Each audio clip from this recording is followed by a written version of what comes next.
Yo, what's up, guys? Dante here, back with another video.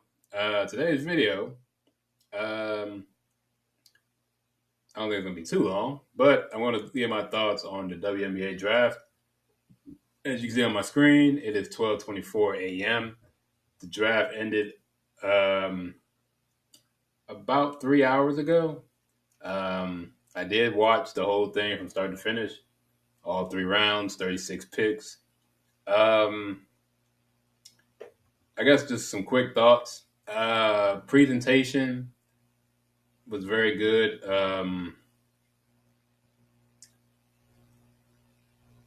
Particularly in the later rounds. The one thing I noticed is there were a couple sections where the picks came in like very rapid fire. Like we go to like the second round, I know we don't know a lot of these players, but it was like from right here, it was like between picks 19 through like 22, I think 22 or 23.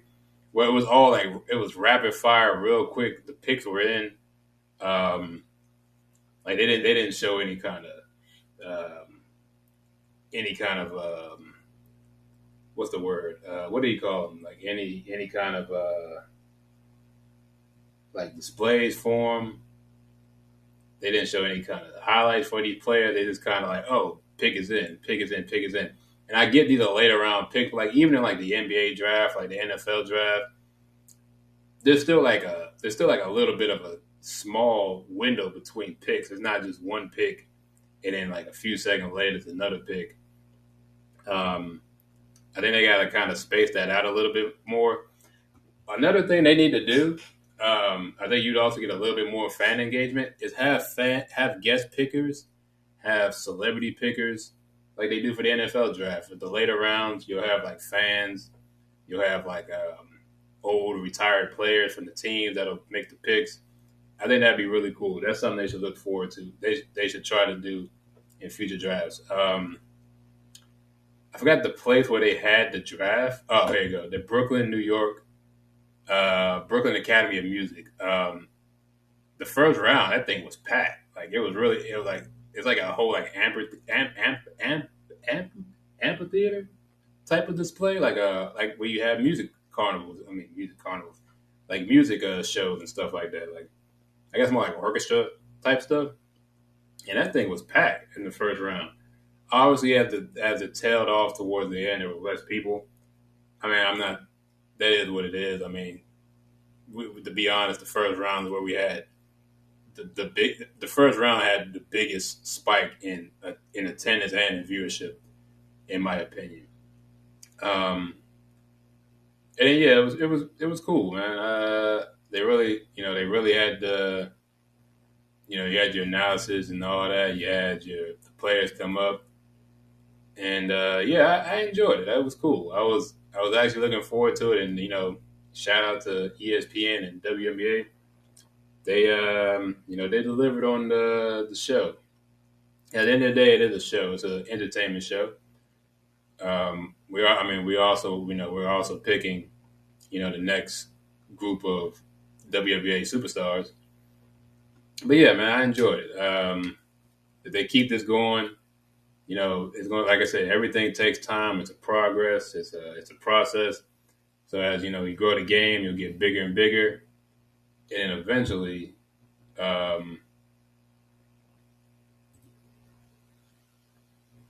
eventually,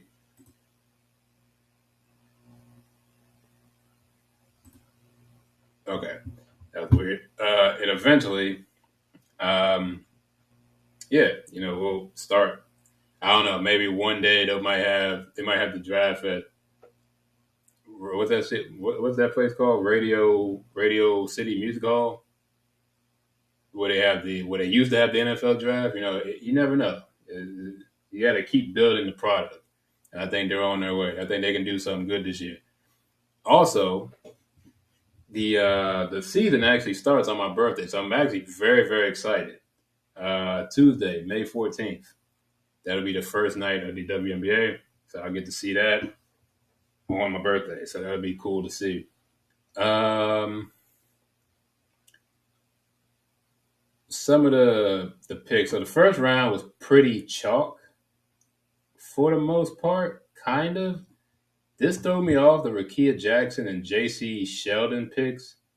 Um, I only saw a little bit of her, J.C. Sheldon, because she plays at Ohio State, and she obviously went up against Caitlin Clark in Iowa. Rakia Jackson, I had no idea who this was until last night. Really, I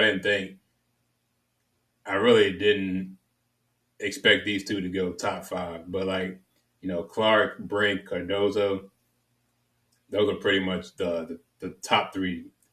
Um, the top three picks. Those were locks. We all knew they were going to go.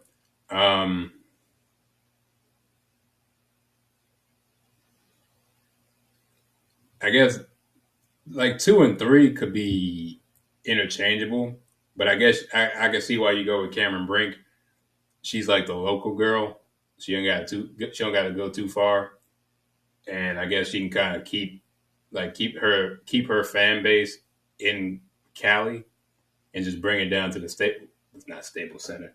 What's it called now? The crypto.com arena, something stupid. The Staples Center. I'm just gonna call what it used to be, the Staples Center. So silly. But yeah, Leah Edwards, she went 6. That was a surprise. I didn't think she was going top 10. Now, granted, top 10 is only 12 picks, but yeah, I didn't think she was going to go that high, really. Angel Reese, she went 7th. So she's going to be with Cardozo in Chicago. So that's going to be a pretty good front court right there if they can gel together. And then that was about it. So pretty much the projected players that everyone thought was going to go in the first round, they all went in the first round. We did have a couple of French players go back to back, and then we had a girl from Ole Miss and a girl from Australia. So we had 3 international players in the first round. So that's pretty good for the international crowd. Also, I love this pick by Aaliyah Edwards. I mean, not this pick by Aaliyah. I like the Aaliyah Edwards pick by the Mystics, so that'd be cool to see her in DC. Second round is where it kind of tailed off, obviously, because like I said, once you get out the first round and like a lot of these drafts, a lot of the big names kind of fall. Danica Mule, she went second in the second round. I didn't know she was coming out this year. Deja Fair, I didn't know she was coming out either. She finished third all time in division and about to say FBS, in Division One scoring. About to say FBS. This is not football. One big surprise, right? Kate Martin. I didn't think Kate Martin. I didn't think she was honestly good. I mean, there's no shot at her, but I didn't think she was good enough to get drafted. To be fair, but shout out to her. She went 6 to what school? I mean, what team she goes to? I can't read these. Oh, so we traded with who is this? There were a lot of trades in the second round. I can't read. What is that? I can't read that logo. But yeah, she went 6 in the second. So good for her, man. I was looking at when that happened. I was like, Lisa Bluter has been coaching there for like a couple decades now. I'm trying to figure out like how many draftees has she actually had in them 2 decades. I mean, I would find it. I would kind of find it hard to believe she's only had 2 players drafted ever, but I'm not too sure what her background is. But these are definitely 2 of her biggest, draftees probably in her career. And then what else? And then we got, so this right here, this is what I was talking about. The picks, like after the Kate Martin pick, it was like boom, boom, boom, boom, boom. It was like 5 picks back to back just came in.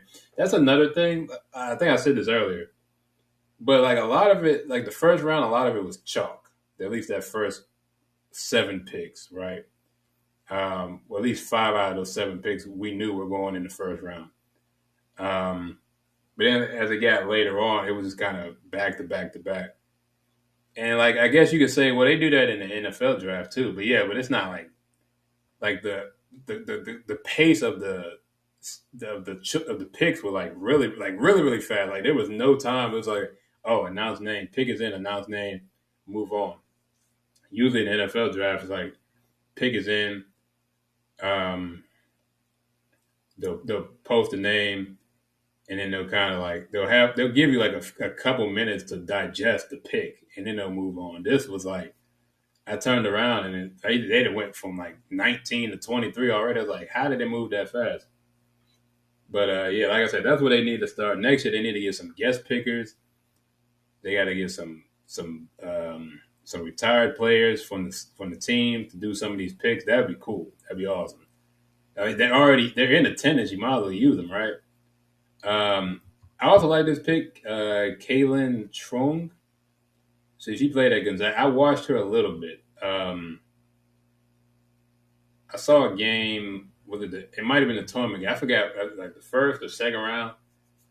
She can play a little bit. I like this pick. Then they ended off with another Mississippi State girl. Was that the? Did they also? No, that was Ole Miss. So she went to Mississippi State, Jessica Carter, and then they ended with Elizabeth Kitley, who went to Virginia Tech. So this is just my personal opinion. I know it's an honor to be drafted, right? But to spend all that time to travel up to New York, get nice and dressed, and you got to sit at that table for like 40 half an hour to 45 minutes, um, just to hear your name called, and you got crutches. Yeah, that's not. I couldn't do it. I heard she tore her ACL early in the season, so she missed the rest of the season. But come on, man! Like, it, I mean, I guess it's a once in a lifetime opportunity. But I mean, if I'm on crutches, I don't know if that trip is worth taking. If that's just me, I'd rather just go home, have a little watch party, and call it a day. Then we have the third round. And then this is where it just kind of, like I said, they kind of, speed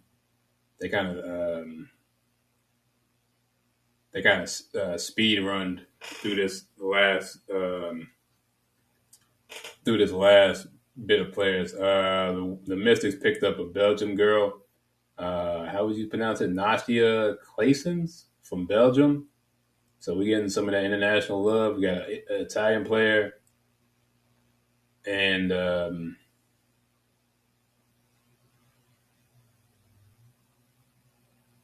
yeah, I think that's about it. USC got another player drafted as well. So like USC, very surprised. Iowa got multiple players.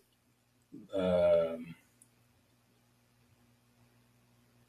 Now this threw me off. This kind of was crazy at the end. AB Sue is from Columbia, so we got an Ivy League player at the tail end of the third.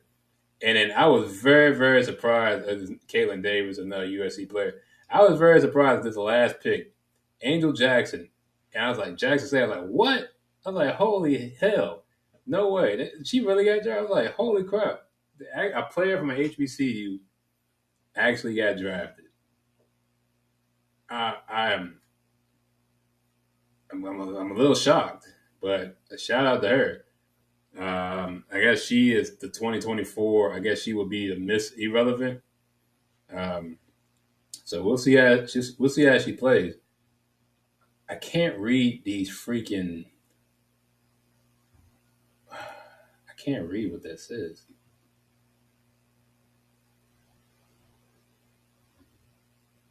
Um,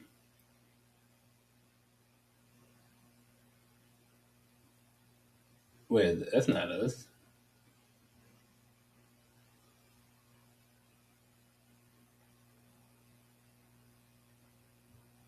No, that's not. What team? What? I can't see these little old.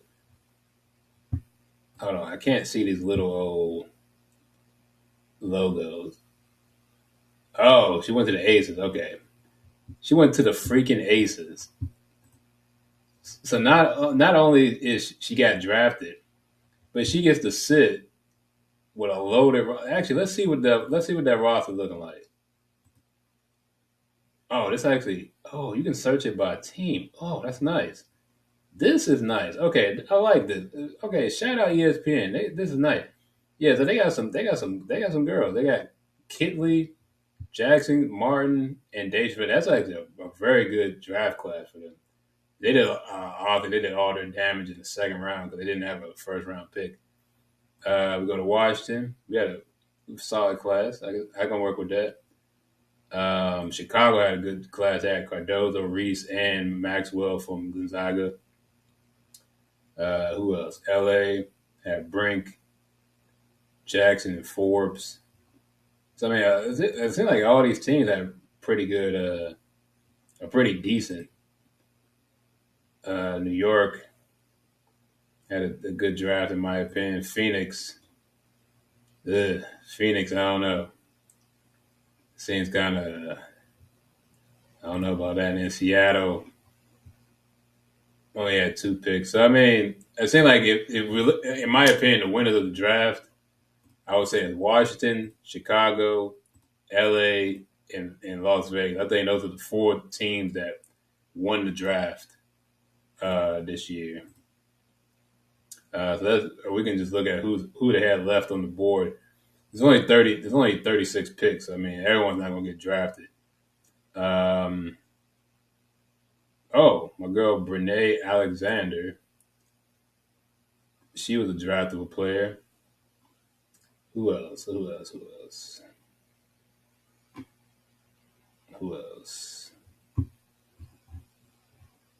Oh, there's so many play. Oh, let me go by position. Let's see if there's anyone. I know her. Uh, got a girl from Colorado, Quay Miller. Oh, and Charlotte Wood. They had a couple girls come out this year. Let's see. We had. Hmm.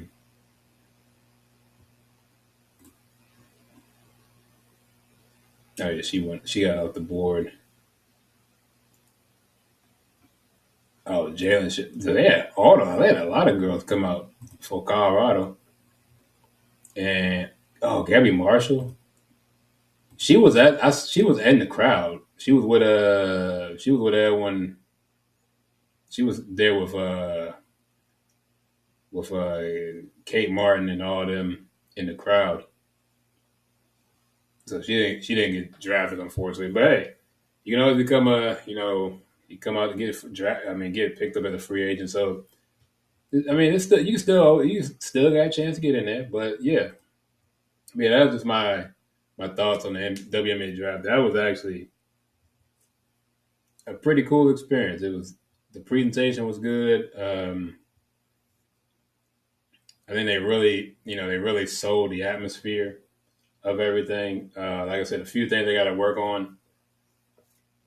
They got to get a little bit more engagement, in my opinion. Um, like I said, they got to get some guests, get some fan pickers, get some like old retired pickers like they do in the NBA draft and in the NBA draft, NFL draft. Get a little bit more going. Like the one thing I get it's a short draft compared to like football and hockey, but even like baseball. But like even in the NFL draft, they'll have like I said, all the guest pickers. Like I mean, it's next year for like Seattle, you get Sue Bird. the Mystics next year. Bring back like Della Dawn, Brittany Griner for Phoenix or something like that. You know what I'm saying? Just kind of mix it up. You get some, I guess some lesser known, old retired players. Like bring back. I'm trying to think. Uh, what's her name? Shamika Holmes-Claw. I know some of y'all don't know that name, but she was on the Mystic way back in the day. I'm talking. She was on the team. Damn, she was on that. She was on that team when I was like in middle school. I think that was a long time. When that's when they had the old blue, the blue, gold, and black. Like back in the day, all the Washington teams had they all had like a blue, black, and gold color palette for their jerseys. Like if you seen the old Wizards jerseys, the old Capitals jerseys, they all had a certain color scheme. Now they all do like the red, white, and blue. But it's not a bad thing. Like the same thing with the Nationals. It's not a bad thing. It's just I don't know. The old jerseys just had like a little more pizzazz to them. I don't know. They look cooler. Now they're just they're a little generic, but I get it. They're a lot more patriotic looking. It makes sense. It's DC. But yeah, man, it was a good time. It was a good time. Yeah, it was a good time. I'll definitely be watching next year. Definitely be watching the games this season. Oh, one last thing. Please, ESPN. You're trying to get this product out to the most amount of people as you can, right? I'm gonna be honest. Everyone is not going to be having a watch party for the WNBA draft. It's not like the NBA, it's not like the NFL draft where people be having whole parties and get-togethers for the draft. There may be some out there, but it's few and far between. Most people are just watching it by themselves or with a few people, like I guess like in their room or like the living room or something. And you guys gotta put these on the most amount of the most amount of platforms possible. I've been saying this for a while. When I actually liked it last year when y'all had some of the games stream on Twitter. I think that was pretty cool. A lot of people use Twitter, and it's a lot easier. It's very easy to find, and yeah, it's just you put on that. You put on NBA TV, put it on. They need to do what the NFL does. Put it on Twitch. I promise you, if you put it on Twitch, you will get the viewers you want. A lot of people, I would say, a lot more people use Twitch than I would say. No. More people have a Twitter than a Twitch, but a lot of people that have Twitter also have a Twitch, so you can do that. But the main thing I wanted to be on, put it on ESPN3, and not just the Spanish language. Put the actual broadcast on ESPN3. I really hate the fact that because you don't have a TV subscription, you can't watch ESPN. So if a game's on ESPN and it's not on ESPN3, you can't watch the stream unless you have a cable provider. It's so stupid. I really hate it. That's why I missed a lot of them tournament games this year, because if it wasn't on like the internet stream, you couldn't watch the game. Obviously, there are ways to get around that, but I don't want to be doing it. I'd rather, if I got an ESPN account. I have internet access. That should be enough to let me watch these games. I shouldn't have to have an internet subscription and a cable subscription to watch a game. That's so silly. I get y'all trying to, specifically, you want to get money out of people to get YouTube and Hulu Live Sports and all that, and what's the other Fubo or whatever. those sites. But yeah, that's one thing y'all need to fix. That try to get these games on as many platforms as possible.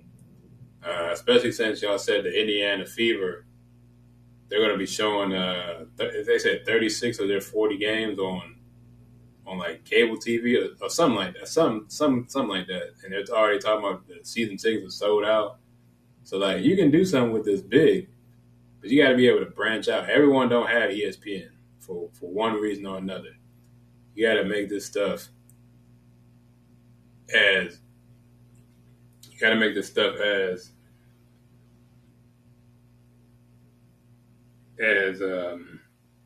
widely accessible as possible. But yeah, I mean, but that'll just be with time. But I mean, we got to watch the games, and but you got to do your part. We as fans got to watch this. Sports fans, WNBA fans, we got to watch the games, and we got to support them. But we also got it's on the WNBA's part to do. They got to do their end of the bargain. They got to pull their end of the bargain and start making a profit. So yeah, but yeah, I think yeah, like I said, all in all, it's a good show. I was very excited. I was waiting all week to see it, and yeah, they'll be watching next year. I'll be looking out for the games next month. The season starts on my birthday, so I can't forget. I won't forget that. So yeah, as always, thank you for watching. Hope you enjoyed, and I will see you guys in the next video. Peace.